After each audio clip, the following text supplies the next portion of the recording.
मी आहे मालवण विधानसभा मतदारसंघामध्ये आणि माझ्यासोबत आहेत मालवण विधानसभा मतदारसंघाचे अगदी फ्रायडबॅन नेते आमदार निलेश इराणी साहेब. नमस्कार. हॅलो सिंधुदुर्गमध्ये तुमचं स्वागत. साहेब, खरं तर मी आज काही राजकीय प्रश्न विचारणार नाही आहे.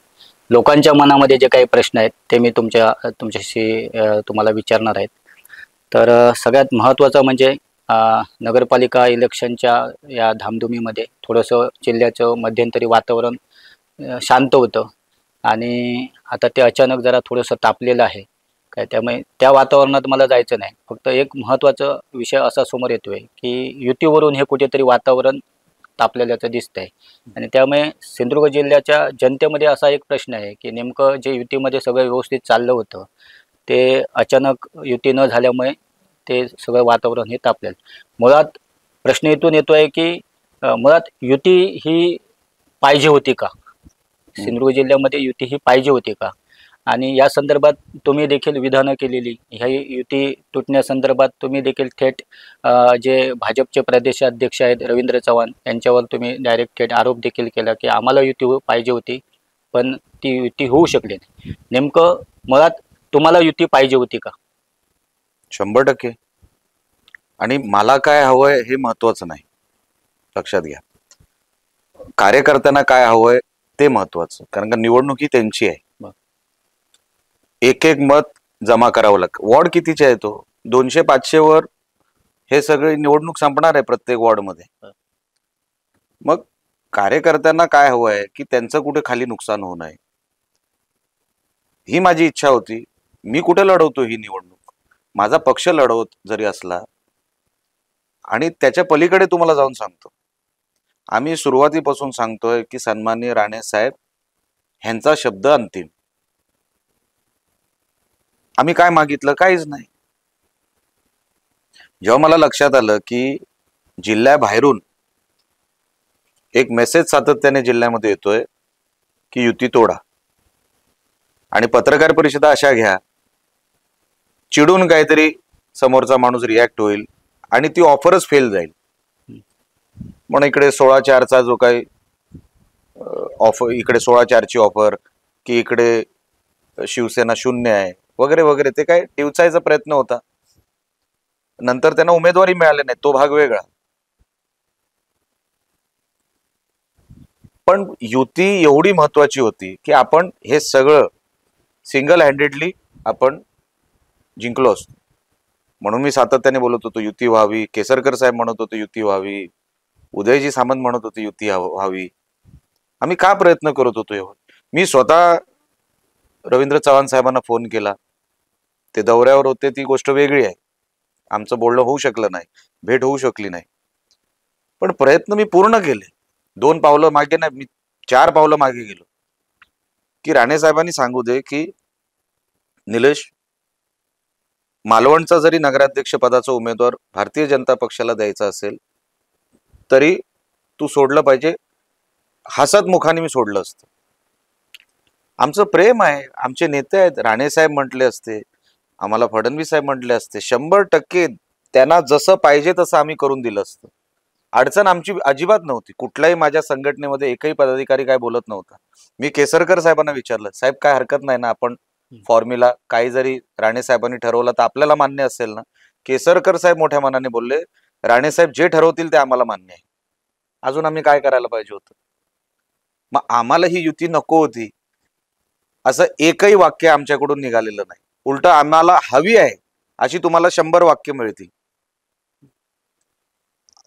हे सगळं आम्हाला ह्याच्यासाठी हवं होतं की कार्यकर्ते 200-500 मतांमध्ये एवढं टेन्शन घेऊ नये की आता काय सगळे टेन्शन मध्ये, उद्या काय होईल कोणाला काय माहित. हे सरळ झालं असतं, कारण का सगळीच सत्ता केंद्र आपल्याकडे असल्यानंतर काम करणं सोपं आहे.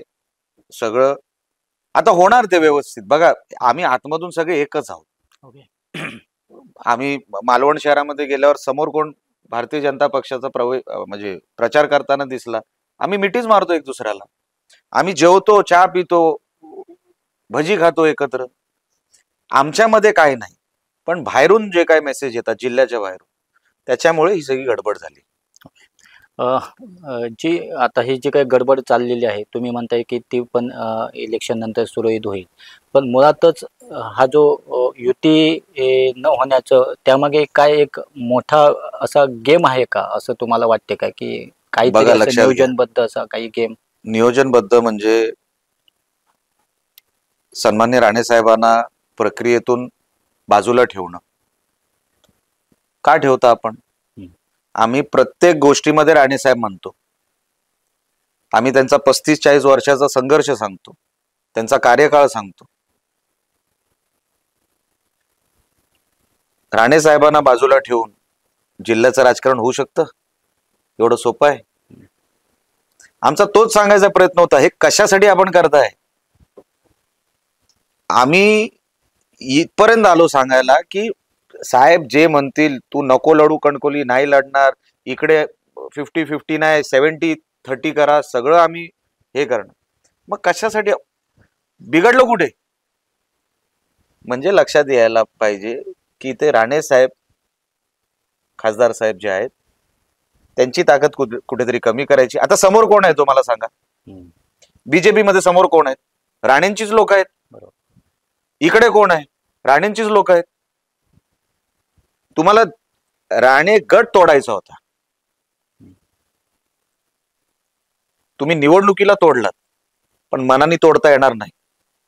मनाने हे सगळे आमचे सहकारी, त्यांना काय सत्ता लागत नाही. हे जे आमच्या बरोबर जे काही आले ना, त्यांना अजून गैरसमज आहे काही लोकांना की हे सत्तेसाठी आहेत. जेव्हा सत्ता नव्हती ना, तेव्हा हे आमचे सगळे सहकारी बीजेपी मधले पण आणि इकडचे पण आमच्या बरोबर उभे राहिले. काय काय प्रसंग आले आमच्यावर तुम्हाला सगळं माहिती आहे. तुम्ही इथे सिनियर पत्रकार आहात, तुम्हाला सगळ्या जिल्ह्याचं राजकारण माहिती. काय काय संघर्ष करावा लागला, कोणासोबत करावा लागला. आमची साथ नाही सोडली आमच्या सहकार्याने. आज आपण त्यांना रडवतोय, त्यांना कळत नाही. संभ्रमाचं वातावरण आहे की आपण काय करतोय, पण पक्षासाठी करावं लागणार. आम्ही पण त्यांना सांगितलंय, जे पक्ष तुम्हाला सांगेल ते तुम्हाला केलं पाहिजे. कारण का पक्षाने तुमच्यावर जबाबदारी दिली ना, त्याच्यामध्ये 1% तुम्ही कुठेही पुढे मागे बघता कामा नये. पण हतबल झाले ना बिचारे. तिकडेही राणेंचीच लोक, इकडेही राणेंची लोक. आता बीजेपी मध्ये नारायण राणे साहेब यायच्या अगोदर कशी होती बीजेपी, आल्यानंतर कशी आहे, आपणच मला सांगावं ना. मी काय वेगळं तुम्हाला सांगणार आहे? तुम्ही सगळं बघताय सगळं. तरी आम्ही कुठे कोणाला कमी लेखत नाही. पण जर गट तोडायचा प्रयत्न केला तो तसा मनाने तुटणार नाही. हं. पण प्रयोग तरी का झाला? जेव्हा सगळं चालू असताना रत्नागिरीमध्ये तुम्ही किरकोळ युती करता. म्हणजे किती सीट आहेत? हं. म्हणजे 20च्या आतमध्ये सीट आहेत रत्नागिरीमध्ये. मग तिकडे काय युती गेली? काय कळलंच नाही. म्हणून मला असं वाटतं की हा जाणून बुजून केलेला प्रयोग आहे. हा असा सहज झालेला नाहीये, हा एक कट आहे. म्हणजे मुळातच जसं एक जेव्हा आपण विचार करतो एकंदरीत महाराष्ट्र राज्याच्या राजकारणाचा जेव्हा विचार करतो, तेव्हा पश्चिम महाराष्ट्रामध्ये पवार ब्रँड, साधारण आपण मुंबईमध्ये गेलो की एक तिथे ठाकरे ब्रँड, तसं तर कोकणामध्ये म्हटलं की एक राणे ब्रँड. आणि नेहमीच महाराष्ट्राच्या राजकारणामध्ये राणे ब्रँडची नेहमीच चर्चा होत असते आणि तो नेहमीच केंद्रबिंदू राहिलेला आहे. तर कुठेतरी हा राणे ब्रँड म्हणजे जर भाजपमध्ये जर पाहिलं असेल तर अनेकदा हे जे ब्रँड आहेत ते फोडण्याचा प्रयत्न केला जातो. तर त्याच पद्धतीने कुठेतरी हा राणे ब्रँड भाजपमधले काही नेते मंडळी हा काही तोडण्याचा नाही, प्रयत्न. एकच. ओके. काय अजिबात नाही. भारतीय जनता पक्षाचे सर्व नेते, ओके. सन्मान्य फडणवीस साहेबांपासून ते सगळे बाकीचे नेते अतिशय मला प्रेम देतात. ओके. माझी कामं सगळी जी काय आहेत ती सगळी करतात आणि आपुलकी आहे, ओके. जिव्हाळा आहे आमच्या संबंधांमध्ये. हं. कुठेही ते डिस्टर्ब झालेलं नाही. पण हे काय फिडिंग करतात ना वरती, ती भयानक आहे. ओके. तो विषय भयानक आहे. माझं तेच म्हणणं होतं. माझं अजिबात म्हणणं नाही ह्याच्यामध्ये पक्षाचा रोल आहे, भारतीय जनता पक्षाचा अजिबात नाही, स्थानिक कुठल्याही नेत्याचा नाही, इतर राज्यातल्या कुठल्याही नेत्याचा नाही. पण तुम्ही जर कटच रचायचा ठरवला तर आम्हाला जे लक्षात आलं इतक्या दिवसांपासून की एकच व्यक्ती आहे ज्यांना हे नको आहे किंवा ह्यांना हे डिस्टर्ब करायचं आहे, हे सगळं तोडायचं आहे. ते का तोडायचं आहे ह्याचं तेच जास्त सांगू शकतील. म्हणून आम्ही मैदानात उतरलो. आता जे होईल ते मैदानात लोक आशीर्वाद देतील अशी आम्हाला खात्री आहे. पण हे व्हायला नको होतं, हे असं चित्र जायला नको होतं. पण आता हे चित्र सिंधुदुर्गच्या राजकारणात गेलं आहे आणि त्यामुळे जसं तुम्ही स्वतः म्हणालात की कार्यकर्ते हतबल आहेत, जनता देखील हतबल आहे. म्हणजे जनतेच्या मनामध्ये या निमित्तानं असा प्रश्न निर्माण झालेला आहे की जे जे राणे कुटुंब, जे म्हणजे सिंधुदुर्ग म्हणजे राणे कुटुंबाने नुसतं सिंधुदुर्ग जिल्ह्याला अनेक गोष्टी दिल्या, मात्र त्यासोबतच एक त्यांनी कुटुंब काय असतं, नाती काय असतात का हे राणे कुटुंबाने शिकवलेलं आहे. तर ते राणे कुटुंब आज एक आहे का, असा जो प्रश्न उपस्थित होतोय. आम्ही कुटुंब म्हणून एकच आहोत, एकच राहणार. त्याच्यामध्ये काही तुम्ही मनात शंका देखील आणू नका. पण आमचं कुटुंब फक्त आम्ही राणे आडनावाचे नाही, आमचं कुटुंब हे सगळे आहेत. जिल्ह्यातली लोक असतील, हे आपलंच कुटुंब आहे ना. हे कार्यकर्ते आपलंच कुटुंब, आम्हालाच सांभाळायचं आहे. त्यांनी आम्हाला पडत्या काळात सांभाळलं ना, तर आम्ही नाही का सांभाळायचं त्यांना. आमच्यावर पण जबाबदारी आहे. फक्त आम्ही घरातले राणे म्हणून कुटुंब नाही, ते तर एकच आहोत, एकच राहणार. त्याच्या पलीकडे जाऊन राणे साहेबांमुळे एक परिवार इकडे तयार झालाय जिल्ह्यामध्ये, त्यांनाही सांभाळायचं आहे. ते जर कुठे दुखी असले तर आम्हाला ते दुःख त्यांचं सोडवावं, त्याच्यावर निवारा काढावा लागेल. ह्याच्यासाठी प्रयत्न आहेत. हा वणवा लागू नये. कालपासून मी 2-3 दिवसापासून म्हणतोय की हा वणवा लागू नये, ही पद्धत दुसऱ्या जिल्ह्यांमध्ये जाऊ नये, भारतीय जनता पक्ष वर्से शिवसेना होऊ नये. हे मी जवळपास अनेक दिवसांपासून इकडे सांगतोय. आता ते बघू कसं. आता माझ्या मनात तर आहे, तुम्ही मला एकदा बोलवा, मी सगळं काम धंदे सोडून तुमच्याकडे येईन. पाया पडणारा माणूस आहे मी. उद्याही पाया पडेन तुम्ही बोलवलं तर. पण प्रेम द्या. तुम्ही प्रेम दिलं तर मी काही करायला तयार असतो. मी काय राजकीय माणूस नाही, मला काय राजकारण एवढं कळतं अशातला भाग नाही.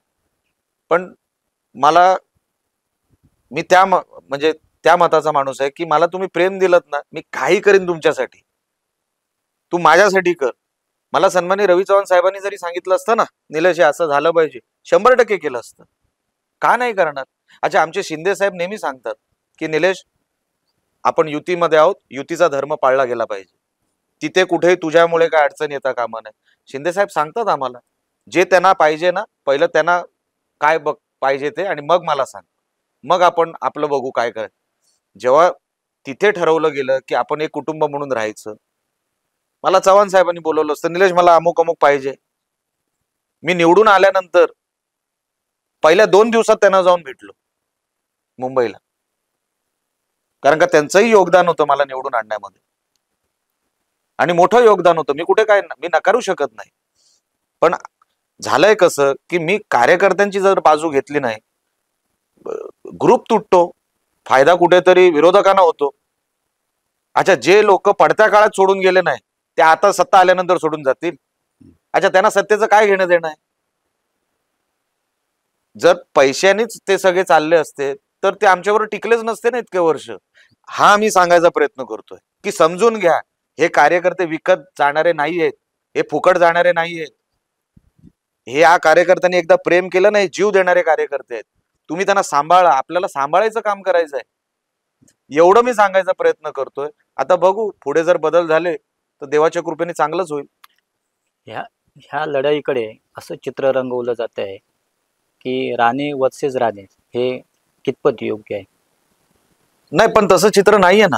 मी तुम्हाला सांगितलं ना, आम्ही सगळे जेव्हा खासगीत भेटतो, सगळे आम्ही एक आहोत, सगळे हसत खेळत भेटतो. कुठेही आमच्यामध्ये अडचण नाही, कुठेही कटुता नाही.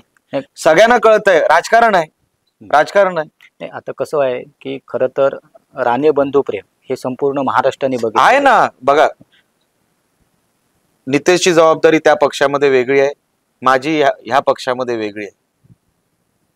राजकारण येतं जातं, निवडणुका येतात जातात, पण आम्हाला माहिती आहे ना आमच्या मर्यादा. आम्ही तसं काही घडवणारच नाही आहोत आपसामध्ये. आम्हाला दोघांना आपल्या मर्यादा माहिती आहे. आणि इतके वर्ष गेले तो, आम्हाला काय बाहेरून कोणी सांगायची गरज नाही की आम्ही नात्यामध्ये काय करावं, ते आम्हाला आमचं माहिती आहे. पण राजकारण पण ह्या स्तराला येता कामा नव्हतं, हे माझं सांगण्याचा प्रयत्न आहे. हे आम्ही सगळे एक होणार, एक आहे ह्याच्यामध्ये दुमत नाही. पण राजकारण जे बिघडलं ना, ते कधी बिघडायला नको होतं. सगळं गुणगोविंदाने झालं असतं. आमचा काय स्वार्थ नव्हता, हेतू नव्हता. आणि महाराष्ट्राच्या पटलावर एक चांगला मेसेज गेला असता. राणे साहेबांचा शब्द पाळला गेला, राणे साहेबांनी निर्णय घेतला. हेच आम्हाला ऐकायचं होतं ना. त्याच्या पलीकडे आम्हाला काय ऐकायचं होतं? तिकडे बीजेपी मध्ये सगळ्या आमच्या लोकांना तेच ऐकायचं होतं की राणे साहेबांनी डिसिजन घेतला, विषय संपला. आणि इकडे तर ते होतच. आम्हाला शिंदे साहेबांनी सांगूनच ठेवलं होतं. साहेब, खरं तर म्हणजे ज्या मतदारसंघाचं आता तुम्ही प्रतिनिधित्व करताय मालवण, तर खरंच म्हणजे जसं तुम्ही मगाशी म्हणाला तसं म्हणजे हा मतदारसंघ हा राणेसाहेबांच्याच नावाने ओळखला जातोय आणि आज पुन्हा एकदा तुम्हाला ती संधी मिळालेली आहे. ह्या मतदारसंघाची जबाबदारी घेतल्यानंतर 1 वर्ष तुम्हाला आता पूर्ण झालेलं आहे नुकतंच. खरं तर ह्या मतदारसंघाचं प्रतिनिधित्व करण्यासाठी तुम्ही खूप मोठा तप पण तुम्हाला करावा लागला आणि त्यानंतर कुठेतरी पुन्हा एकदा तुम्ही ह्या मतदारसंघाचं नेतृत्व करतायत. मागच्या ह्या 1 वर्षामध्ये ज्या पद्धतीने सभागृहामध्ये लोकांसाठी जे प्रश्न उपस्थित करायला पाहिजे होते ते देखील तुम्ही प्रश्न उपस्थित केलात. थोडक्यात काय होता हा 1 वर्षाचा टप्पा तुमचा? 1 वर्षामध्ये जे काय मी मतदारसंघासाठी, जिल्ह्यासाठी करू शकलो, ते फक्त मी डेव्हलपमेंट ह्या विषयावरती माझा फोकस ठेवला. कोण टीका करतंय, काय माझ्यावर बोलतंय, ह्याच्यावर मी लक्ष दिलेलं नाही. माझं म्हणणं होतं की ह्या मतदारसंघातून ज्या मागण्या व्हायला पाहिजे होत्या, ते मी जेव्हा रेफरन्सेस काढले, जेव्हा अभ्यास केला मतदारसंघाचा सभागृहाच्या माध्यमातून, तेव्हा रेफरन्सेसमध्ये असं आढळलं की ह्या मतदारसंघातून तशा मागण्याच केलेल्या नाहीत मागच्या 10 वर्षामध्ये.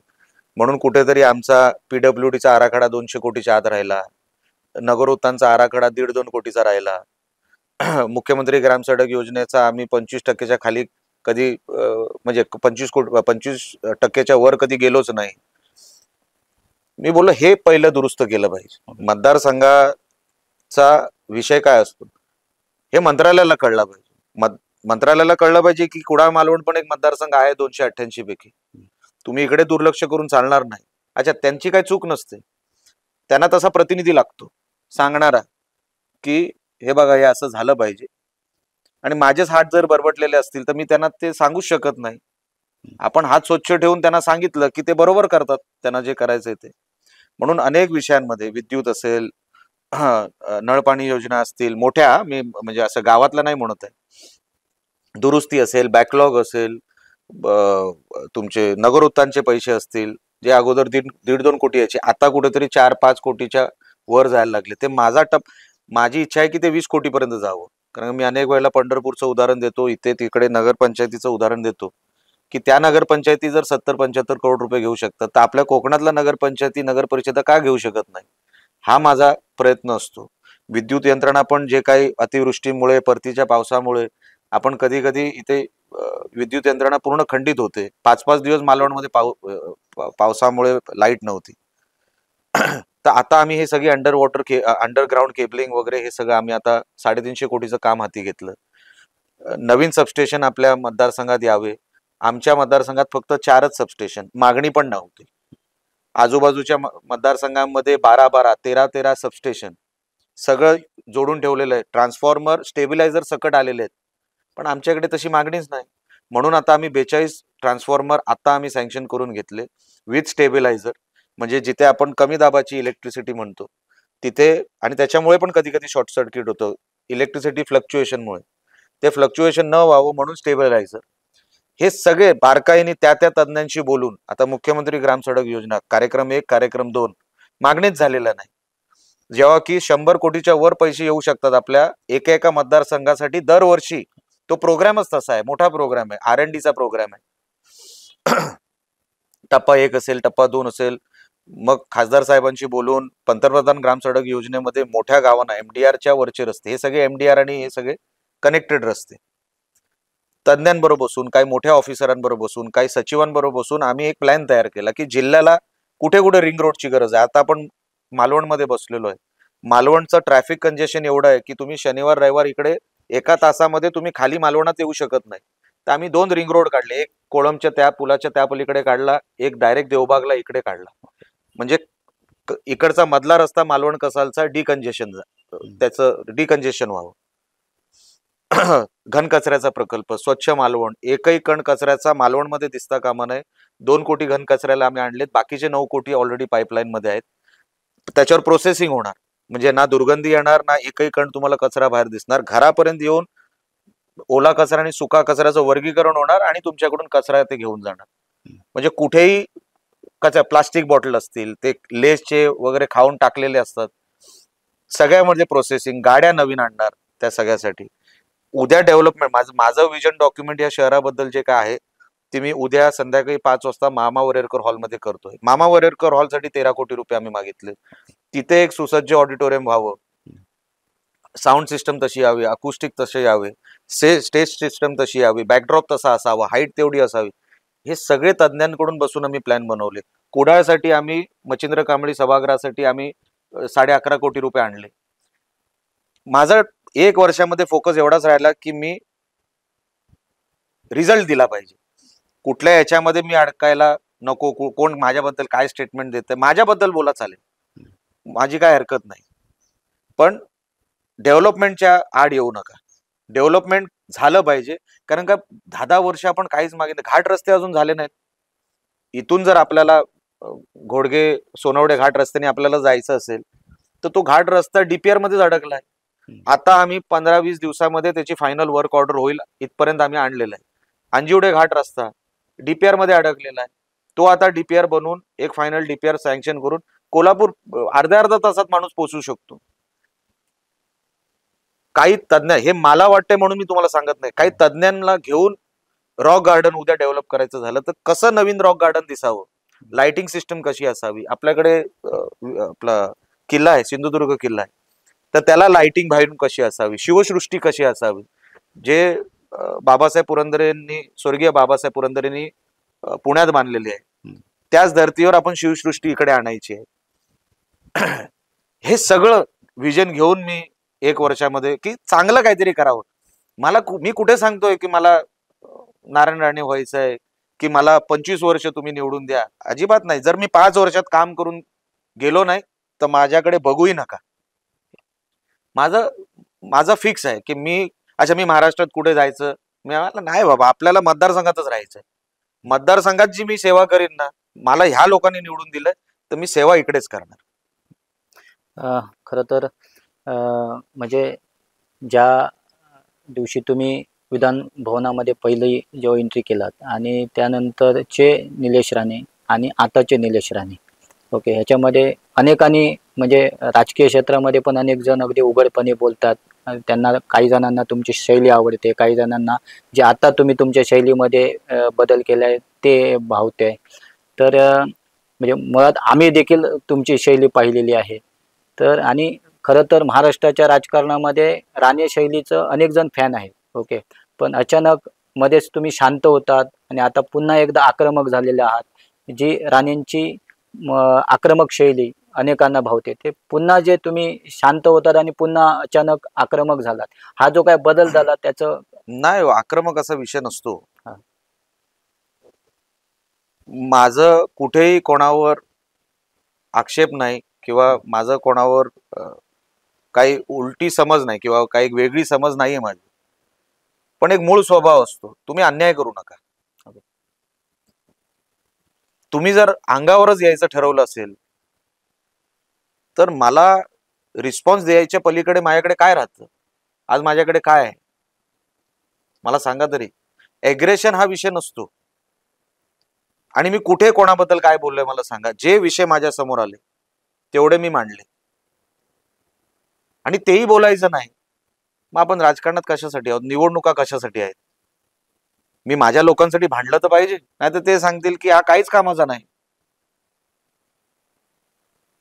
मी बदललो हा भाग एक जरी तुम्हाला असं वाटला तरी मी लोकांसाठी बदललो, की माझ्या स्वभावाचा कुठे त्रास लोकांना होऊ नये.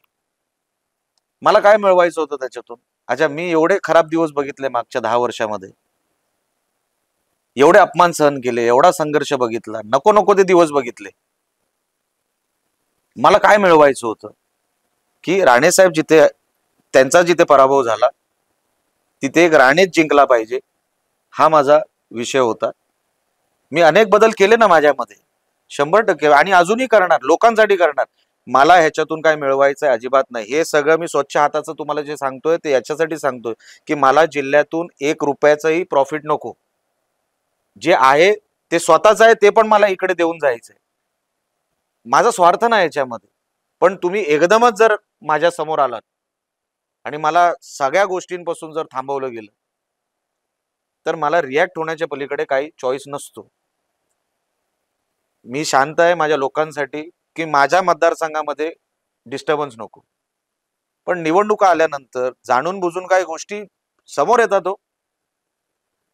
मग त्याच्यामध्ये आपण शैली बदलण्याचा भाग येत नाही. मी विषय मांडतोय आणि देवानी चेहरा असा दिला, तुम्हाला दाढी दिली नाही, मला दाढी दिली, तर लोकांना असं वाटतं हा रागाने बोलतोय. अजिबात नाही, अजिबात नाही. मी कशाला कोणावर हे करू? अच्छा, जेव्हा राग करत होतो तेव्हा पडत होतो, जेव्हा राग सोडला तेव्हा जिंकलो. म्हणून मी परत कधी त्या विषयात जाणार नाही की मी म्हणावं. बघा, राणेंनी तेव्हा कधी पराभवच बघितला नव्हता. ते म्हणतात ना, देवाच्या काठीमध्ये आवाज नसतो. मला जमिनीवर आणला ना देवाने, तर मी हेच सांगतोय की जमिनीवर या, जमिनीवर येऊन आपण एक दुसऱ्याला सांभाळून घेऊ. आम्ही काय दिवस बघितले होते 2014च्या पूर्वी, आणि नंतर काय दिवस बघितले. देवाने आणलं ना निलेश राणेला जमिनीवर. तुम्हाला असं वाटतं मी शैली बदलली, मी भाषा बदलली? अजिबात नाही. देवानी सांगितलं, हे बघ, अति करशील तिथे मातीच होणार. मी समजलो, मी माझी पद्धत बदलली. आता जे काय होतंय माझं सांगणं तेच आहे की मला सांगितलं ना देवानी, मी समजलो. वेळेत हे सगळ्यांनी समजून घेतलं तर सगळ्यांसाठी चांगलं आहे ना. अरे, तो बिचारा गोरगरीब कार्यकर्ता आपला आहे, काय बिचारा वडापाव खाऊन, चाय कटिंग पिऊन, बिस्किट खाऊन आपला दिवस आपल्यासाठी घालवतो, कुटुंबापासून लांब असतो दिवसभर, त्याला त्रास होता कामा नये. म्हणून बोलावं लागतं. मी नाही बोललो तर हे विषय तेवढं फोर्सफुली तुमच्या मीडियामध्ये येणार नाही, म्हणून मला बोलावं लागतं. नाहीतर माझा अजिबात कोणाबद्दलही माझं 1% काही चुकीचं मत नाही किंवा माझा राग नाही. पण निवडणुकीचा विषय आहे, तो मला त्यांच्या समोर, मीडिया समोर मांडला तर पाहिजे. नाही मांडला तर लोकांना असं वाटेल अरे हाच चुकतोय, ह्याच्याच मनात काहीतरी खोट आहे. आणि ते मला कधी सहन नाही. माझ्या आयुष्यामध्ये पैसा नसला चालेल, पण इज्जत पाहिजे, रिस्पेक्ट पाहिजे. तेवढं स्वर्गीय बाळासाहेब ठाकरे पण म्हणायचे, पैसा गेला परत येतो, पण एकदा इज्जत गेली ती परत येत नाही. म्हणून तो रिस्पेक्ट राहावा समाजामध्ये, सगळ्यांमध्ये, म्हणून हे सगळं बोलावं लागतं, बाकी काय नाही. तर जे राणे स्पिरिट आहे आणि शिवसेना स्पिरिट हे नेहमी मॅच होत आहे, आणि आज तुम्ही शिवसेनेमध्ये आहात. ओके, त्यामुळे ते स्पिरिट पुन्हा बघायला मिळत आहे. म्हणजे शिवसेनेमध्ये तुम्ही आल्यामुळे, आणि आज त्याच पक्षातून तुम्ही प्रतिनिधित्व करतायत. आणि अनेकदा तुम्ही पण बोलताना बोलायचं की राणेंचा खरा DNA, राजकीय DNA हा शिवसेना आहे, आणि आज त्या पक्षामध्ये, त्या पक्षाचे तुम्ही आमदार म्हणून इथे प्रतिनिधित्व, काय सांग? मी तर फार समाधानी आहे की माझ्या आयुष्याची दुसरी इनिंग ही धनुष्यबाणावर सुरू झाली, शिवसेनेत सुरू झाली, आणि आम्हाला नेते सन्मान्य एकनाथ शिंदे साहेबांसारखे लाभले, हे माझं भाग्यच मी समजतो. स्वर्गीय बाळासाहेब ठाकरेंनी हा पक्ष निर्माण केल्यापासून माझे वडील सभासद झाले. ते 16 वर्षाचे होते तेव्हा त्यांनी स्वतःला सभासद केलं शिवसेनेमध्ये. आणि आमचा मूळ DNA, जसं तुम्ही म्हटलात, हा शिवसेनेचाच आहे.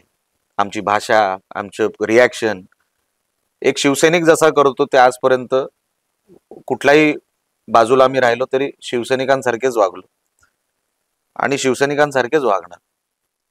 कारण का ते संस्कार आणि जे शब्द बाळासाहेब ठाकरेंचे लहानपणापासून आम्ही ऐकले, मोठे साहेब जे जे काय आम्हाला स्वर्गीय बाळासाहेबांबद्दल सांगतात, एवढ्या आठवणी एका व्यक्तीची,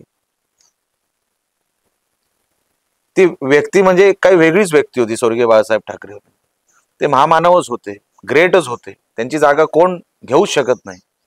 आणि त्यांनी जे संस्कार आमच्या वडिलांवर, त्यांचा जो प्रभाव पडला, तो आमच्या वडिलांनी आम्हाला, आणि मी लहानपणापासून मातोश्रीच्या गेटच्या बाहेर, आम्ही ड्रम गेटच्या बाहेर आम्ही उभं राहणं, कुठे क्रिकेट खेळणं, कधी काय, तेव्हा एवढे हे नव्हते, तेव्हा रस्ते मोकळे असायचे. आमच्या मनातून कधी शिवसेना गेलीच नव्हती, कधी जाणार देखील नाही. आणि आता सन्माननीय शिंदे साहेबांचं जो काय कामाचा आवाका तुम्ही बघाल, त्यांनी अतिशय समर्थपणे शिवसेना सांभाळली. मोठी होते शिवसेना. माझ्यासारख्या कार्यकर्त्याला दुसरं काय पाहिजे? एक नेता आम्हाला सन्मानित शिंदे साहेबांसारखा मिळाला, जो पार्टी सक्षमपणे ते सांभाळत आहेत. आणि दुसऱ्या बाजूला शिवसेना वाढते, गावागावामध्ये पसरते. ह्याच्यापेक्षा पलीकडे एक कार्यकर्ता म्हणून मी काय मागू शकतो? म्हणून इथे आल्यापासून शिवसेना वाढवणं, संघटना वाढवणं, गावागावामध्ये आपले झेंडे लागणं, गावागावामध्ये आपल्या शाखा उघडणं, जसा पक्ष सन्माननीय शिंदे साहेबांना अभिप्रेत आहे तसा पक्ष उभा करणं. कारण का शिंदे साहेबांचं मी अनेक वेळेला म्हटलेलं, शिंदे साहेबांमुळेच निलेश राणे दुसऱ्यांदा जिवंत झाला, नाही तर फेकला गेला असता निलेश राणे. म्हणून आयुष्यात काही जरी झालं तरी चालेल, मी सन्माननीय शिंदे साहेबांना कधीच सोडू शकत नाही. मी राजकारणात असू दे किंवा राजकारणात नसू दे, आता हे आयुष्य सन्माननीय शिंदे साहेबांचंच. मी कुठे जरी काही असलो तरी शिंदे साहेबांचा माणूस म्हणूनच राहणार. आणि शिवसेना जेवढी वाढवता येईल, जेवढी पसरवता येईल, चांगले कार्यकर्ते, चांगली लोक जोडता येतील, जेवढं काय करता येईल पक्षासाठी, ते सगळं योगदान मी द्यायचं ठरवलेलं आहे. आणि सन्माननीय राणे साहेबांनी सांगितलंय की निलेश, जिथे राहशील तिकडे 100%, एकही टक्के भेसळ होता कामा नये. पद्धतीने आता सिंधुदुर्ग जिल्ह्यामध्ये वाढते आहे आणि अगदी गावागावात ते शिवसेनेचे शिवसैनिक असे रस्त्यावर उतरताना दिसतात. म्हणजे जी पूर्वीची शिवसेना वाढत होती त्या पद्धती, म्हणजे राणेसाहेब शिवसेनेत असतानाचा तर हा जो काही शिवसेना वाढते आहे आणि त्याचमुळे कुठेतरी सिंधुदुर्ग जिल्ह्यामध्ये तो जो काही प्रयोग सुरू आहेत, म्हणजे युती तोडणं वगैरे, मग त्यातलाच एक प्रयोग जो लोटस ऑपरेशन ज्या नावाने सध्या चालू आहे, तर तोच एक लोटस ऑपरेशनचा प्रयोग इथे युती तोडण्यामागे होतोय का? आम्ही जे पक्षप्रवेश घेतोय सागरजी, ते उभाटातून, काँग्रेसमधून किंवा काही इतर पक्षातून, बीजेपी सोडून, बरोबर, मला मध्ये जे काही आमचे सहकारी होते बीजेपी मध्ये, एकदम माझ्या जवळचे सहकारी पदावर होते. आता जिथे मी जाणार तिकडे ते जाणार. आणि म्हणून मला प्रदेशातून फोन पण आला, ह्यांचा नाही, रवींद्र चव्हाण साहेबांचा नाही, दुसऱ्या नेत्यांचा फोन आला होता की निलेश असं नको करू. मी ताबडतोब थांबवलं. मी बोललो साहेब, एकदम जवळचे होते म्हणून मला ते, आणि ते तिकडे नाही राहणार माझ्याशिवाय, म्हणून ते माझ्याबरोबर यायला पाहिजे, म्हणून मी घेतोय. बाकी आता इथून पुढे घेणार नाही. जे यायला तेव्हाही दुसऱ्या दिवशी तयार होते, मी त्यांना तिथे, आज ते पदांवर आहेत तिकडे, त्यांना तिकडेच थांबवलं. मी बोललो नाही, आपल्याला एकदा कळलं ना की नाही करायचं तर नाही करायचं. आम्ही जे काही उभाटातून आणि इथून तिथून प्रवेश करतोय, हे स्वतःहून लोक येत आहेत. मी कोणाला बोलवत नाही किंवा मी कोणाला सांगत नाही की तुझं काम अडवेन, तू नाही आलास तर तुला बघून घेईल. लोकांना वाटतं की शिवसेनेमध्ये काम होणार. अच्छा, आमदार हा सर्वात जवळ असतो ना ह्या प्रक्रियेच्या. गावामध्ये कोणालाही लेटर द्यायचं असेल तर जोपर्यंत स्थानिक आमदार तुझा ओळखीचा नाही किंवा तुझी तिकडे जाऊन